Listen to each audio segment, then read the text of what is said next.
শরণং ভুজ অং তাং সর্বপাপেভ্যো মোক্ষয়ামি মা শুচ।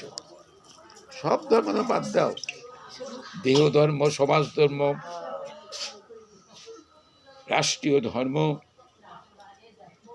মহতের ধর্ম, এই সব ঘুরার মধ্যে যেও না, সব ত্যাগ করো, কোনো কিছু প্রয়োজন নেই, আমার চরণ সেবা করো, আমাকে সেবা করো।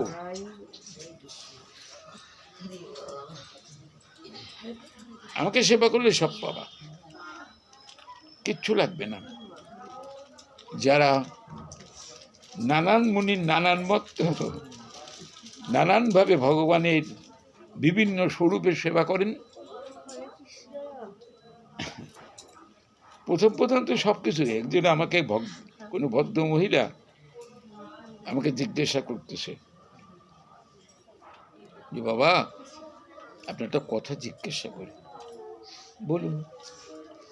কত এক সময় তো চিন্তা তো করি নাই, অনেক বিগ্রহ স্থাপন করেছি, অনেক বিগ্রহ। তখন ছিল, সময় ছিল, স্বাস্থ্য ছিল, সব সেবা করছি ঠিকঠাক। এখন তো পারি না, কি করব?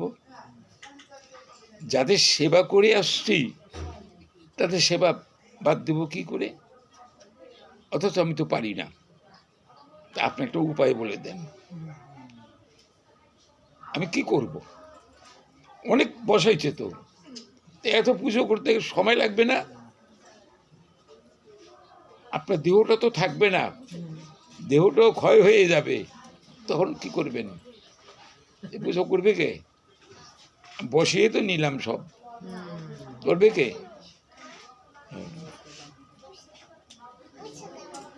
আমি বললাম এক কাজ করুন, নাই পারেন যেভাবে আছে থাক, যেভাবে আছে থাক, গুরু গোবিন্দের সেবা করেন, আর কিচ্ছু লাগবে না। গুরু গোবিন্দের সেবাটা করেন, সব হয়ে যাবে। আগে এটা করো, তাতেই হবে, সহজ। ঠিক আছে। তো প্রথম তো মনের আনন্দে বসাইলাম সব, শেষ রক্ষা করতে পারবো? দেহ থাকবে না, অন্য কাউকে বলতেও পারবো না, পরিস্থিতি এমন দাঁড়াবে, বলবো যে কর, এই কথাটাও বলা যাবে না, পারিপার্শ্বিক অবস্থাটা এমন দাঁড়াবে। সেই জন্য এর থেকে সতর্ক থাকতে হয়। ভগবান এই জন্যই বলছেন, দরকার নেই, আমাকে ভজন করো। শব্দে ত্যাগ করলে, সে ত্যাগ করার জন্য তোমাদের কিছু পাপ হয়, মনে করো যে পাপ হচ্ছে, অহং তাং সর্ব পাপেভ্য মোক্ষয়ামি মা, সমস্ত পাপের থেকে রক্ষা করবো আমি, সমস্ত পাপের থেকে রক্ষা করব। এত বড় যখন সহায়ক আসছে, তো আমরা অন্য করতে যাবো কেন? না, গোবিন্দ ভজনই করি, আর দরকার নেই। যাকে করলেই সব, শাস্ত্রে বলতেছে চৈতন্য চরিতামৃতে, জগতে এমন কোন একটা স্বরূপ আছে যে স্বরূপকে সেবা করলে অনন্ত ভগবৎ স্বরূপের সেবা হয়ে যায়? শাস্ত্রে বলছে আছে। বলে সে কে? বলে সে কে? সে বলছে সে অনাদির আদি গোবিন্দ, সর্বকারণের কারণ। তাকে সেবা দিলে সব স্বরূপের সেবা হয়ে যায়, বাকি থাকে না। গাছের গোড়ায় যদি জল দেওয়া হয়, শাখা প্রশাখা ডালপালা এর মধ্যে জল দিতে হয় না, গোড়ার থেকে সব গোড়ায় জল ঢাললেই হয়ে যায়। তদনু অনন্ত দেবতার মূল যিনি, তাকে সেবা করলে পরে আপনার হয়ে যাবে। বৃথা ঘোরার কোনো লাভ নেই, সময়ের অপচয় করেও লাভ নেই, অনেক সময় লাগবে, সে বিরক্ত আসবে। আগে আগ্রহ, পরে নিগ্রহ, তারপরে গলগ্রহ।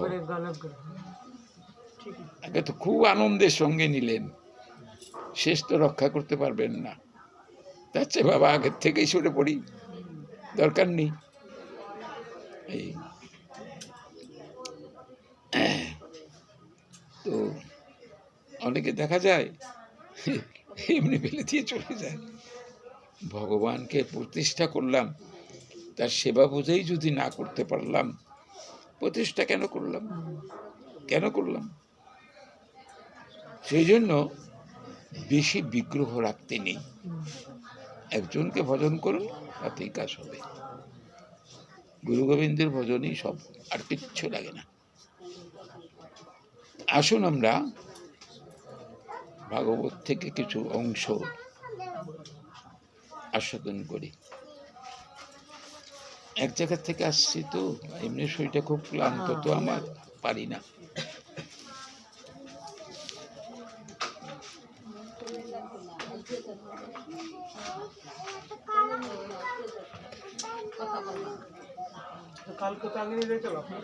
হ্যাঁ, না আবার কালকে আঙ্গিনা যাবো না, আমি যাবো না, কারণ আমার আরেক জায়গায় ওই যে ওখানে পাঠ আছে, ছাড়বে না, নাচুর বান্দা ওনার, ওনার বাসা, এই জন্যই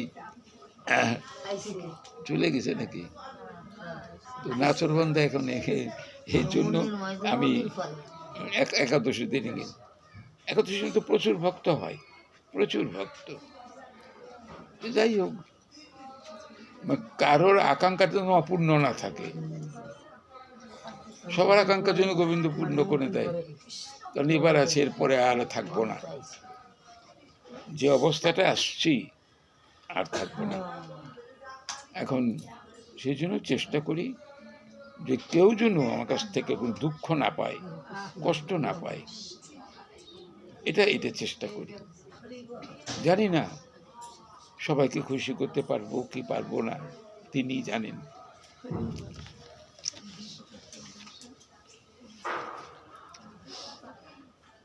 কৃষ্ণ কৃষ্ণ মহাবীর্য, হে রাম অমিত বিক্রম, দাবাগ্নিনা দহ্যমানান, প্রপন্ন ত্রাতুম ওঠ। গোপপালকরা বলছেন দাবানল দাবানল, চারদিক দিয়ে আগুন। এটা কেউ কেউ বলে প্রলম্বাসুরকে বধ করেছিলেন, তো তারই সহচর এগুলো বলছে, এগুলো বলছে। অর্থাৎ ভগবানের রাখাল বালক দুজনে খেলা করতেছিলেন, তখন গাভী, মহিষ, ছাগল, এগুলো সামনে একটা তৃণক্ষেত্রের মধ্যে ঘাস খাচ্ছিল, খেলায় মত্ত হয়ে গেছে। ওই গাভীগুলো, মহিষ, এগুলো আরো কোমল তৃণের লোভে বন থেকে বনান্তরে অনেক ভিতরে চলে গেছে, এরা তো খেলায় মত্ত। এখন তাকিয়ে দেখে গো মহিষ একজনও নাই, কোথায় গেল? তাই কি প্রলম্বাসুরের সহচর কেউ নিয়ে গেল? আমরা এরকমভাবে খেলায় মত্ত হয়ে রইলাম, তাহলে গোধন যদি চলে যায় উপায়টা কি হবে? আমাদের পিতামাতা আমাকে বারে বারে বলছে, তোমরা গোধন চলায়ও না, নিও না, তাদের কথা অমান্য করে নিয়ে আসছে। আর একসাথে যদি সব গোধন চলে যায়, তাহলে আমরা বাঁচব কি করে? এরা পারস্পরিক আলাপ আলোচনা করে কৃষ্ণ শুনতেছে।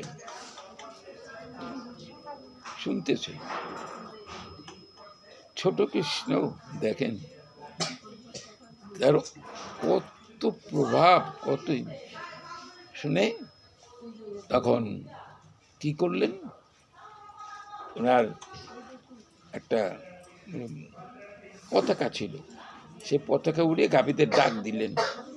এতগুলো গাভী নাম ধরে ধরে ডাক দিলেন।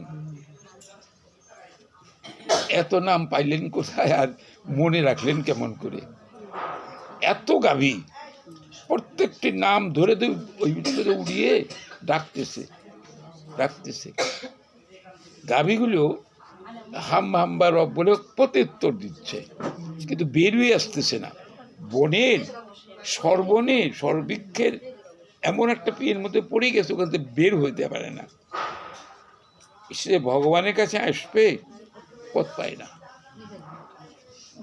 তখন রাখাল বালকরা খুব যে পথ করে নিয়ে আসছে। এখন কৃষ্ণকে বলছে, ভাই কানাই, আজকে কোন ইয়েতে যে আমরা বেরিয়ে আসছি, নানান বিপদের সম্মুখে হচ্ছি, আজ আর আমাদের গোচরণের দরকার নেই, চলো আমরা বাড়ি ফিরে চলে যাই। এরকম বলা বলছে, দরকার নেই আজকে আর। প্রলম বয়সে এইসব নানান রকম উৎপাত দেখা যাচ্ছে, গোধনকে একটু আনছি। তখন এমন সময় যাওয়ার উন্মুখে আবার চারদিক দিয়ে এক বিরাট দাবানল,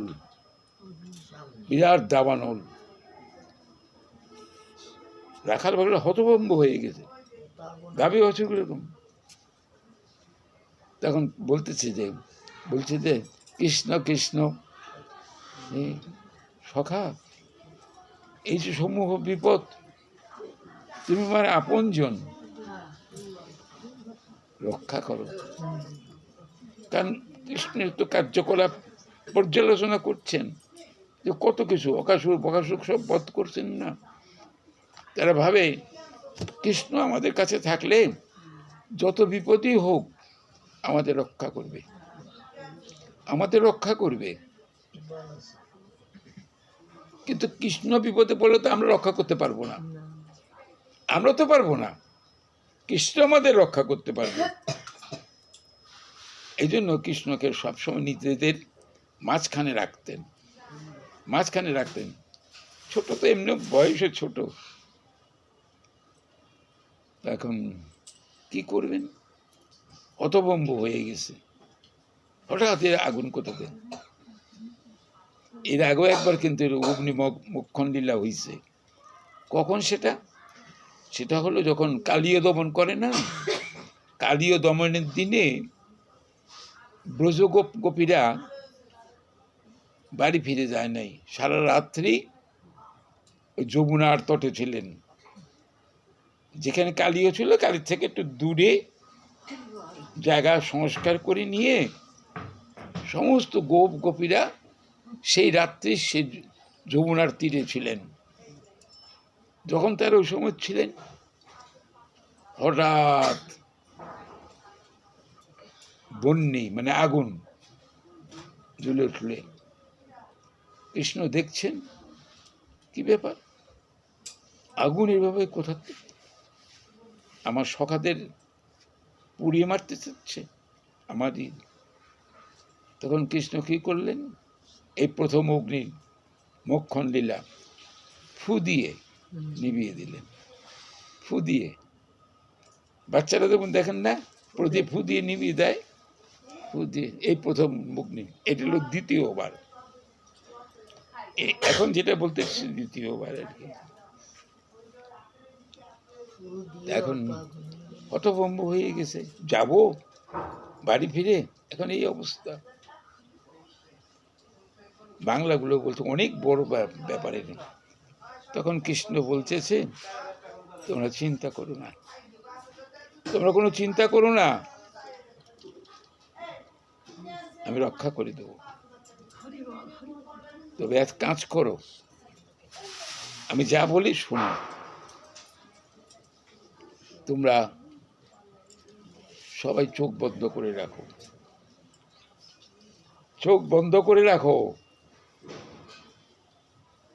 এখন বলছে, কেন চোখ বন্ধ করে রাখবো? বলে, দেখো, কোনো মন্ত্র যদি উচ্চারণ করা হয় সর্বসমক্ষে, সেই মন্ত্রের ক্রিয়া হয় না, কোনো কাজ হয় না। সেজন্যই আমি বলছি তোমরা চোখ বদ্ধ করো। ভগবানের উদ্দেশ্য, আমি যখন অগ্নিকে মুখ দিয়ে ভূমিকা নিচে চলে যাব, তখন দেখলে পরে তারা ভয় পাবে, ভয় পাবে, যাতে ভয়টা না পায় এই কারণের জন্য এই কথা বলছে। তখন রাখাল বালকরা পরস্পর বলছে যে হতে পারে এরকম যে মন্ত্র সবাইকে উচ্চারণ করলে সে মন্ত্রের ক্রিয়া হয় না। তো যখন বাইক কানাই বলতেছে আমরা চোখ বদ্ধ করি, চোখ বদ্ধ করছে। ভগবান শ্রীকৃষ্ণ সে অগ্নিকে নিজের জঠরানসরে নিয়ে খেয়ে ফেলছে, নিয়ে জঠরানলের সঙ্গে মিশিয়ে। এখন বলছে তোমরা উন্মিলন করো। তখন দেখছেন গাভী বাছু নিয়ে ভান্ডির বনে আছেন, ভান্ডির বনে, এরা সব ভান্ডির বনে আছেন। তখন আশ্চর্য হয়ে বলল এখানে ইসলাম কি করে? কৃষ্ণ যে অদ্ভুত কর্মা এটা তারা জানে, তা সত্ত্বেও চিন্তা করছে এটা কি করে সম্ভব হলো। দেখেন এতটুকু বয়সে অসীম অনন্ত কাজ ঐশ্বর্য কত প্রকাশ করেছেন, এত ঐশ্বর্য চিন্তার বাইরে। গর্গাচার্য নামকরণের সময় বলছিলেন নন্দ মহারাজের কাছে, নন্দ মহারাজ শোনো, তোমার এই ছেলেটাকে সাবধানে প্রতিপালন করবে, সাবধানে, এ অনেক অদ্ভুত কর্ম করবে, গুণের দিক নারায়ণ সমতুল্য, সমতুল্য বলছে, সমান বলে নাই, দেখে দেখে তো এইরকম দেখছেন। তো নারায়ণ যে তার কাছ থেকে আসছে তারা তো বুঝে না। ভগবত্তাটাই যদি বুঝতো তাহলে তো খেলাই হতো না, খেলাই লীলাই হতো না। দেখেন খেলতে যে ফুটবল খেলতে গেলেন, তো ফুটবল খেলাকে পার্টি যারা 10 জন করে থাকে, 10 জন এখন থাকে, একজন ধনীর ছেলে থাকে, একজন গরিবের ছেলে থাকে, একজন প্রাইম মিনিস্টারের ছেলে থাকে, একজন প্রেসিডেন্টের ছেলে থাকে। তারা যদি ভাবে আমি তো প্রেসিডেন্টের ছেলে, আমি কেন ইয়ে করবো, তা খেলা হয় না। তখন সবাইকে ভাবতে হবে যে আমরা সবাই সমান, আমরা খেলার জন্য আসছে, খেলার আনন্দ আস্বাদন করব, আমরা দেখতে পারি। তদনুরূপ ভগবান এই যে খেলা খেলছেন, এ খেলা যে আনন্দ, শুধু নিজে ভোগ করছেন না, তো নিজে ভোগ করছেন না, আপনি আপনার কোনো প্রিয়জনকে কোনো আহার্য বস্তু দেন বা কোনো একটা ব্যবহার্য বস্তু দিন, সে পেয়ে আনন্দ পেল, কিন্তু আপনি কিছুকে আনতে পারলেন না।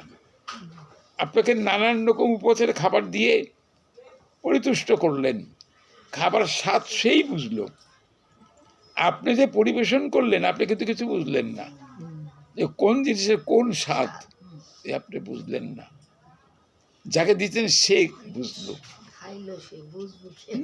সে পরিতৃপ্ত হলো। ভগবান কিন্তু তা নয়, তাকে যদি কিছু দেন বিনিময়ে আপনাকে আবার দিয়ে দেবে, আপনাকে দিয়ে দেবে। আমি আঙ্গিনায় বললাম যে দেখুন আমাদের ফল বিক্রয়ণীর কথা অনেকটা কথা বলছি, ফল বিক্রয়ণীর কাছে বলছিল, বলছে ফল নেবে গা, রাস্তা ভরে রাখছে। ভগবান যে জিনিসটা নেবে এ তো কেউ নেবে না। এ ফল বিক্রয়ণী সারা ব্রজভূমি বইরে ফলের ঝুড়ি মাথায় নিয়ে কেউ নেয়নি, শেষে আসছে নন্দালয়ে, পিছনের দিক দিয়ে রাস্তায় আসছে। ভগবান শুনছে ফল। ছোট্ট গোপাল যে ফল কাকে বলে, ফলটা কি জানে না, অথচ শাস্ত্রে বলছে সর্বজান্তা পরম পুরুষ, সব জানে। জানে না এমন কিছু নাই, তাকে কেউ জানে না, তিনি সবাইকে জানেন, ভূত ভবিষ্যৎ বর্তমান সব জানেন, তাকে কেউ জানে না, তিনি কৃপা করে না জানালে কেউ। তখন তো ওই সময় তো হৈমন্তীকাল, মানে হেমন্তে, ধান অনেক, ধান নিয়ে নিয়ে খেলছে, আপন মনে খেলছে। তো বাড়ি থেকে শুনছেন ফল নেবে গা, এই ফলের কথা শুনছে, চিন্তা করছে ফল কারে বলে, আমি দেখব। মা আবার দাস দাসীদের রেখে গেছে, দেখ চঞ্চল বালক কোথায় চলে যাবে, আমি তো কাজে চলে গেলাম, তো দেখে রাখবে। দাসীরা সব দেখতেছে কে কি করতেছে, কিছু বলে না। গোপাল তখন কি করবে, এদিক ওদিক তাকিয়ে এখন যাওয়ার উপর করছে, পিছনে দরজা খুলবার। এখন নূপুর বলছে গোপাল মার আজ্ঞা লঙ্ঘন যাচ্ছে, আমি বলে দেবো। নূপুর নুঝুনু করতেছে, এখন বলতেছে দাঁড়াও। এখন নূপুরে করছে উপরে উঠাইছে, অনেক উপরে উঠিয়ে নিছে, যাতে আর বাঁচতে না পারে। উঠিয়ে পিছনে দরজা খুলে ডাকছে যে আসো, আমি ফল নেব। দেখছি তো ফল নিতে হলে পরে ছোট করে বলছি, মূল্য দিতে কিন্তু হবে। মূল্য কাকে বলে এটা ওখানে বলছে, মূল্য কাকে বলে, বলে কোনো জিনিস নিতে গেলে পরে তার বিনিময়ে কিছু দিতে হয়, এও তুমি বুঝো না। এখন বলতেছে দেখো এই যে ব্রজের গোপিকারা আমার কত কি স্বর্ণনি খাওয়ায়, মূল্য তো কোনোদিন দেয় না, চায় না তো, তুমি চাও কেন, তুমি চাও কেন? আমার মা কত দেয়, গোপী গোপী কত দেয়, তারা তো কিচ্ছু চায় না, তুমি চাও কেন? বলে শোনো গোপাল, তুমি তাদের যাদের যা দেও তাদের আর কিছু প্রয়োজন পড়ে না, মূল্যের কোটি গুণ মূল পেয়ে যায় তাদের। বলে সেটা কিরকম? বলে তুমি তাদের কোলে উঠে মা বলে যে ডাকো, আদর করো না, ওতেই হয়ে যায়, তাতে কোলে উঠে, কোলে উঠে ছাড়তে চায় না তো কেউ। এমন অনিন্দ সুন্দর ছোট বালক, দেখতে কত আরাম। ভগবান তো তার রূপ ও মাধুরী আলাদা, সাধারণ লোকের সাথে তো মিশবে না, তার দেহের সৌষ্ঠব্য অন্যরকম, তাকে একবার কোলে যারা নেয় কেউ ছাড়তে চায় না, বালক তো কোলে থাকতেও চায় না। তখন বলতেছে দেখো তাহলে তুমি আমাকে সেই মূল্য দাও, আমার দিতে হবে। তো তোমাকে কি ভাবতেছে যে আমি আমার মাকে মা বলে ডাকি, আমি তাহলে মা বলে ডাকবো কি করে? আমি তো আমার নিজের মায়ের মা বলে ডাকি, এটা আবার মা ডাকবো কে? তারপর মার কাছে নিয়ে যায় আমাকে, এই চিন্তা ভাবনা করতেছে। আবার ফলের প্রতি লোভও আছে, ফল নেবে। তো বলছে দাঁড়াও, আমি তোমার জন্য ধান নিয়ে আসি। গেছে আনতে, ছোট্ট গোপাল, ছোট ছোট হাত, মুঠি করে তা নিয়ে আসছে, আনতে আনতে ফাঁক দিয়ে সব পড়ে গেছে, আঙ্গুলের ফাঁক দিয়ে তো সব পড়ছে, একটা ধান ছিল, একটা। সেটা দিয়ে বলে নাও, তোমার ধান দিছে, এখন ফল দাও। বলে কোথায়, কোথায় তুমি দিছো? বলে এই যে, তাকিয়ে দেখে ধান টান কিচ্ছুই নেই।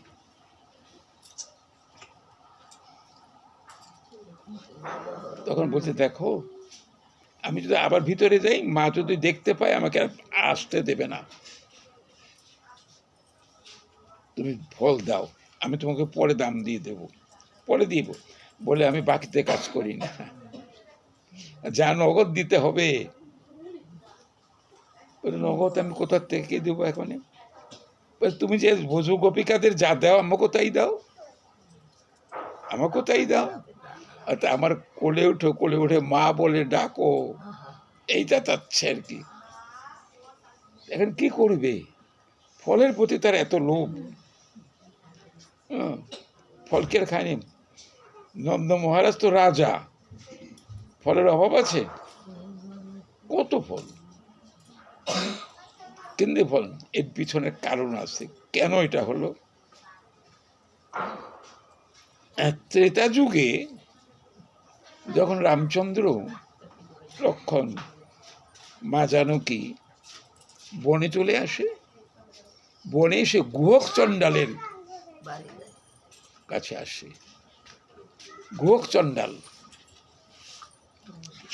গুহ, তার মা বাবা বৃদ্ধ ছিল। তখন রামচন্দ্রকে বলছিলেন, প্রভু তুমি আমার এখানে থেকে যাও, আমি প্রতিদিন বনে যেয়ে ফল এনে তোমাকে দেব। আমার হাতে তো রান্না খাবে না, আমরা তো চণ্ডালিনী, আমি আইনে।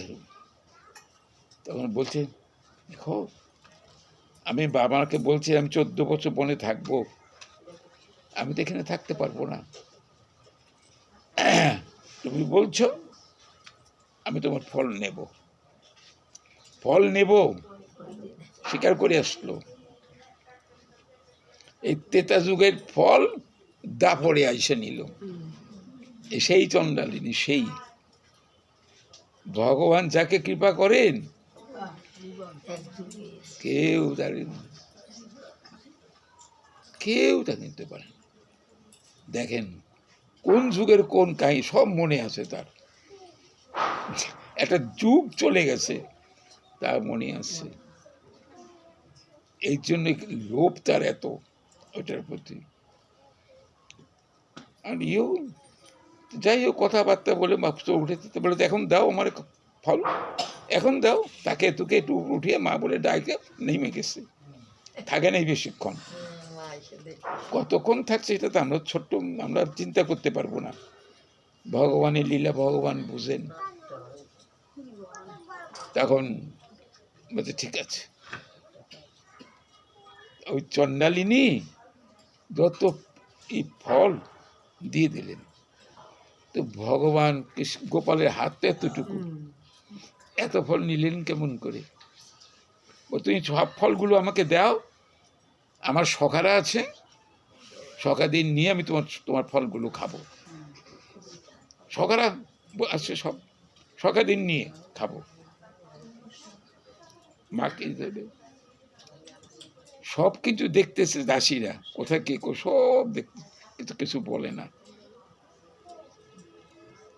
সব দেওয়া হয়েছে পর যখন ছুরিটা নিয়ে চণ্ডালিনী যাবার উপক্রম করছে, খালি তো, এখন তো কিছু নেই। সে যে বিক্রি করেই তো তাতে সংসার পরিচালনা করে। তার স্বামী তো অন্ধ, ঘরের পরে পোষা, তাকে দেবে কে? এ কথাটা বলছিল। এখন ওটা উঠিয়ে দেখছে ঝুড়িটা রত্নে পরিপূর্ণ হয়ে গেছে, রত্নে পরিপূর্ণ। দেখেন ভগবান কি দেয়। চিন্তা করছে, কোনোদিন চিন্তা করছে? তখন বলছেন, ঠাকুর আমাকে এভাবে ভান্ডইও না, আমাকে এ দিয়ে আমাকে ভুলিয়ে রেখো না তোমার। আমি তোমার মার দাসী হয়ে থাকবো, তোমার কাছে দেখবো, তোমাকে সবসময় দেখতে পাবো, তো দাসী হয়ে রাখবো, আমাকে অর্থ দিয়ে ভুলাইও না। তো ভগবান সরস্বৈর্যপূর্ণ, তিনি পারেন না এমন কিছু নেই। আর জগতে যাকে যা কিছু দেবেন আত্মসাৎ করবে, বিনিময়ে আপনার কিছু পাবেন না তার কাছ থেকে। প্রতিদান কিচ্ছু পাবেন না। আর ভগবানের কাছে কিছু দিলে পরে সব তার মনে থাকে, কে কি দিল, কি করলো, সব মনে থাকে। আপনাকে 2 হাত দিয়ে ভরে দেবে, আপনার কোনো অভাব রাখবে না, সব দিয়ে দেবে। স্বয়ং ভগবান তো। লক্ষ্মী সবসময় যার সেবা করে আসছে, তার কোনো অভাব হয় কখনো? কোনো অভাব হয়? কোনোদিন তার অভাব হয় না। গৌরলীলা আমরা দেখি শিবাসেরা 5 ভাই, অনেক পরিবারের সংখ্যা অনেক। যে বৃন্দাবন দাস ঠাকুর নারায়ণীর পুত্র, যিনি চৈতন্য ভাগবত লিখে গেছেন, নারায়ণীর ছেলে। তো ভগবান গৌরহরি শিবাসকে একদিন জিজ্ঞাসা করছিলেন, শিবাস, তুমি তো কোনো কাজকর্ম করো না, তোমার এত বড় সংসার চলে কি করে? বলে, প্রভু তুমি যা চালাও তাই যাই। বলে, ওটা ও কথা বলতে চেয়েও না, কিভাবে চলে আমাকে বলো, তোমার তো বিরাট সংসার, তুই তো কোনো কর্ম করো না। অথচ শিবাসের শ্রীঅঙ্গনে ভগবান গৌর হরিণ যত লীলা সব শ্রীবাসের শ্রীঅঙ্গনে। শ্রীবাস, শ্রীবাস ব্যাখ্যা আছে। তখন বলছেন, বলতে তো একদিন যদি না আসে তাহলে কি করবা? না খেয়ে থাকবো, কবো কারো কাছে যাবো না, তবু কারো কাছে হাত পাতবো না। দ্বিতীয় দিন যদি না আসে, না খেয়ে থাকবো, কারো কাছে যাবো না। তৃতীয় দিন যদি সেদিনও যদি না পাই, এই জাহ্নবী এসে দেখো না, জাহ্নবী গঙ্গা, জাহ্নবী, জন্মমুনির ফেরেছে, এই জন্য তার নাম জাহ্নবী। জনু জোয়ার কেটে নিয়ে ভগীরথ গঙ্গা আনলো না, এই জন্য জাহ্নবী তার নাম। আমি গলায় দড়ি দিয়ে মরবো, না পাইলে আর কি করবো, কারো কোথায় যাবো না। তখন আমার গৌরহরি শিবাসকে বলছে, শিবাস, তোমার এত অনুরাগ, এত নির্ভরতা, এত তোমার ভগবত প্রতি এত নির্ভরতা, লক্ষ্মীও যদি ভিক্ষায় বের হয়, তুমি কোনোদিন ভিক্ষায় বের হবে না। লক্ষ্মীও যদি ভিক্ষায় বের হয়, তুমি কোনোদিন ভিক্ষায় বের হবে না। কতটা নির্ভরতা। না আসলে না খাবো, আর কোথায় যাবো না। সেই শিবাসের শ্রী অঙ্গনে আমার গৌরহরি যত লীলা, সেই এই শ্রী শিবাস। ভগবানকে যারা পেয়েছেন, পাওয়ার চেষ্টা করছেন, না পেলে তাদের ভিতরে অনুভব যোগ্যতার তাদের আসছে, তাদের যে কি সেবানন্দ, এটা বোঝানো খুব কঠিন। ভগবানকে পেয়ে তাকে সেবা দিয়ে যে আনন্দ, এটা কিন্তু সবাই বুঝে না, সবাই বুঝতে পারে না, আর বোঝার সামর্থ্য সকলের নেই। সেবানন্দে প্রেমানন্দ বাঁধে, ভগবানের সেবা আনন্দ, আনন্দময় পরম পুরুষ তো শুধু আনন্দই চায়, শুধু আনন্দ চায়। এত তার আনন্দ, যিনি পুণ্যকাম, আত্মকাম, অভাব নেই যার কিচ্ছু, সেও আনন্দ চায়, জীবের কাছে আসে, জীবের কাছে চায়, তুমি আমাকে দাও। সবই তো তারই দেওয়া জিনিস, সবই তো তার দেওয়ার জিনিস ভোগ করতেছি, আবার তিনি আমার কাছে সে জিনিসই চাচ্ছেন যে আমার দাও। দেই কি? দেই কি? দেই না। যেটা দেবার জিনিস সেটা দেই না, সে নিজের কাছে ডেকে দেখে যদি বলেন সে জিনিসটা কি, সে জিনিস ভগবান বললেন পত্তং পুষ্পং ফলং তেয়ং যমে ভক্তা প্রদজ্জতি তদহং ভক্তুম প্রহিতমস্নামি পতিতাত্মন। যে আমাকে ভক্তি সহকারে, দুইবার ভক্তি কথাটা সেখানে, যে আমাকে ভক্তি সহকারে আমাকে ফল জল যাই দেয় আনন্দের সঙ্গে গ্রহণ করে থাকে। চাইলেন এখন ভাবি দেখেন, ফুলও তো ভগবানের দেওয়া ফুল, এখন ফুল পাচ্ছেন? খুঁজেও ফুল পাবেন না। বাজারে ফুল আছে, চাষের ফুল, সে ফুল দিয়ে ভগবত পূজা করতে হয়। সে ফুল দিয়ে চিন্তা করেন, এখনই ভগবানেরই জিনিস আপনি পাচ্ছেন না। কি দিয়ে ফুল, কি দিয়ে তোমায় পূজা করব, কি দিয়ে? দেখেন ওই চাষের ফুল কিনা নোংরা টুংরা যা আছে ওই দিয়ে দিচ্ছে, কিনে এনে দিয়ে দিলাম। যে জিনিসটা চাই সেই জিনিসটা আমরা দিতে পারি না, অথচ সেটা দেওয়া খুব একটা কঠিন নয়। বলেন তো সেটা কি? ভগবান কোন জিনিসটা চায় আমার কাছ থেকে, যেটা নাকি খুব সহজ, কিন্তু আমি সেটা দেব না, সেটা আমার দেওয়ার ইচ্ছে নেই, চাইলেও দেব না। তো সেটাই হলো সবই মৌন কৃষ্ণ চরণার মন মন।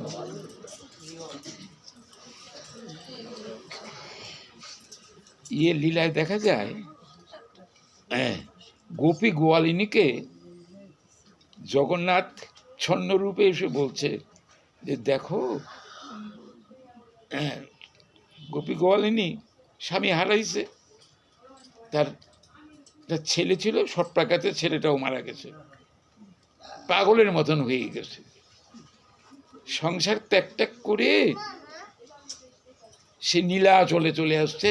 ভগবান জগন্নাথকে দেখে তার শোক করবেন, শোকে শান্তি করবেন, যে নীলাচল চন্দ্রকে দেখলে পরে আমার শোক নিবারণ হবে। এসে 18 নালায় বসে কাঁদছেন, জগন্নাথ দর্শন করছেন, করে 18 নালায় ওখানে বসে কাঁদছেন। জগন্নাথ জানতে পেরেছে,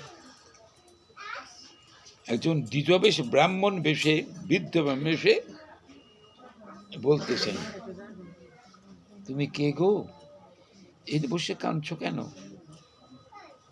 কাঁদছো কি কারণের জন্য? দিকে বলে, তুমি শুনে কি করবে আমাকে, আমার বেদনার কথা তুমি শুনে কি করবে, তুমি বলো না কি হয়েছে। বলছে বলছে তুমি প্রসাদ পেয়েছো? বলে না, আমি প্রসাদ খাবো কি করে, আমার তো দুঃখ নিবারণ হলো না, শোক তো নিবারণ হলো না, শোক দ্বিগুণ বেড়ে গেছে। বলে তুমি প্রসাদ খাও নি না, তোমার মৃত পুত্রের জন্য তুমি ঠিক আছে, আমি তোমার মৃতপুত্রকে আনিয়ে দিচ্ছি। বলে তুমি আনবে কে, তুমি আনবার কে, মৃতপুত্রকে কেউ আনতে পারে? তুমি নিজে কয়দিন বাঁচবে তার নাই ঠিক, আমাকে বলতেছে কথাগুলো। বলছে ঠিক আছে, তুমি অপেক্ষা করো, তোমার ছেলেকে দিয়ে আমি প্রসাদ পাঠাবো। বলছে তুমি কে বলো তো, তোমার স্বরূপটি আমাকে দেখাও, তুমি কে? তখন ভগবান জগন্নাথ তার স্বরূপ দেখালেন। গোপী গোয়ালিনীকে স্বরূপটি দেখালেন। স্বরূপটি দেখে চরণে প্রণাম করলেন, বলছেন প্রভু এই অধীনের জন্য তুমি এত কিছু করবে? বলছে শোনো, ভক্তাধীন আমি, ভক্তের জন্য সবকিছু করতে পারি, অপেক্ষা করো, তোমাকে ছেলেকে দিয়ে প্রসাদ আমি পাঠিয়ে দিচ্ছি, ছেলেকে দিয়ে প্রসাদ পাঠাচ্ছি, সেই প্রসাদ তোমার ছেলে মা বলে ডেকে তোমার মুখে দেবে, মা বলে তোমার মুখে দেবে। ঠিক আছে, দেখি।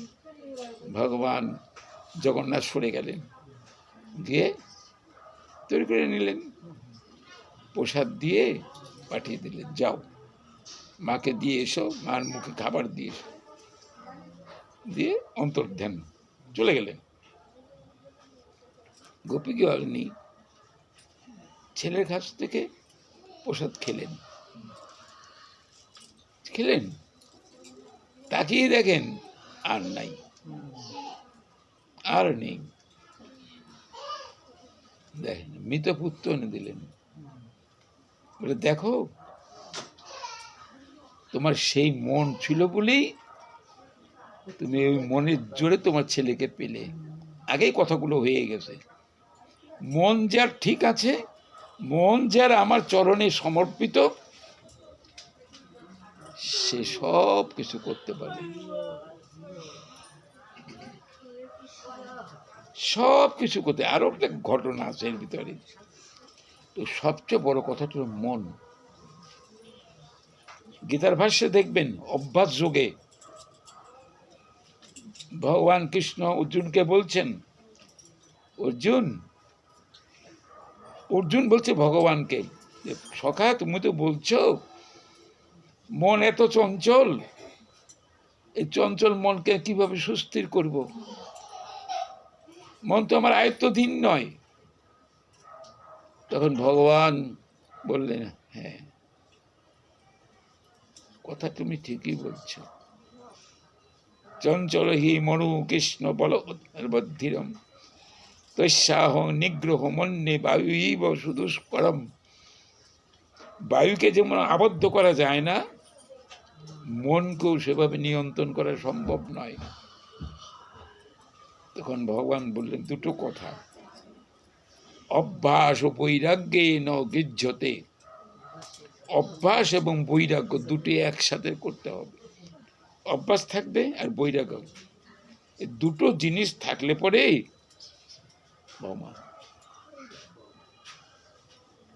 বৈরাগ্য মানে ভগবানের সিফাত পদ্মের প্রতি অনুরাগ ব্যতীত সমস্ত বিষয়ের প্রতি বিরাগ, সব বিষয়ের প্রতি বিরক্তি, এটাকে বলে বৈরাগ্য। বৈরাগ্য মানে এই যে টাকা পয়সা আছে ওটা ফেলে দিয়ে চলে গেলাম তা না, আর কেউ যায়ও না, বলে তুমি এটা করেছো তো মন ঠিক হবে। এই মনটা ভগবান চায়, আমরা এটা ভগবানকে দিতে পারি না।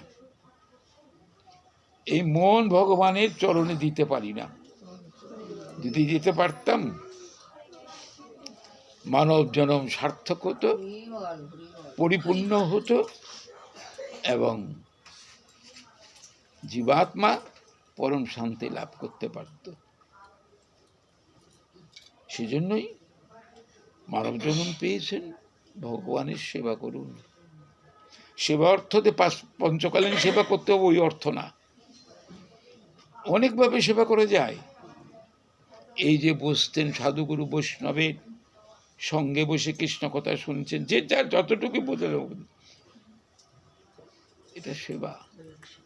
কৃষ্ণ কথা শুনছেন, এ সেবা।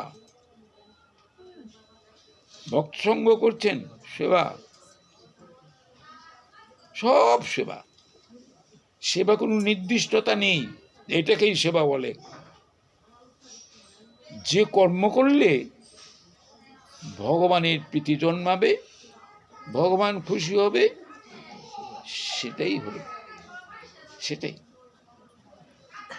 আমরা সর্বতভাবে চেষ্টা করব যে মানব জন্ম যাতে সার্থক হয়, ফলপ্রসূ হয়, এই জন্ম যেন আর উন্নত জন্মে যে মানবের থেকে দেবতা, দেবতার থেকে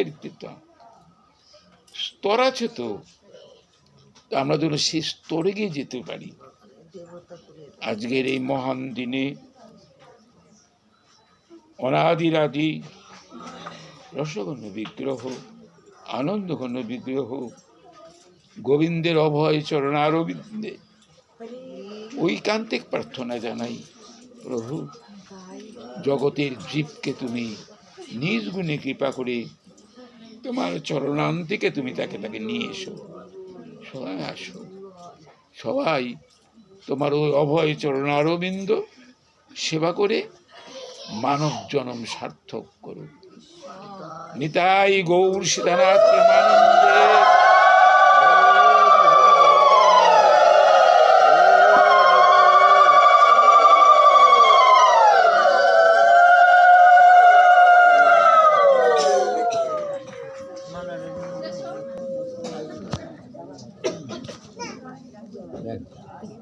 শীত করতেছে, পিছন থেকে বাতাস। সোয়েটার গায়ে দেন নাই সোয়েটার?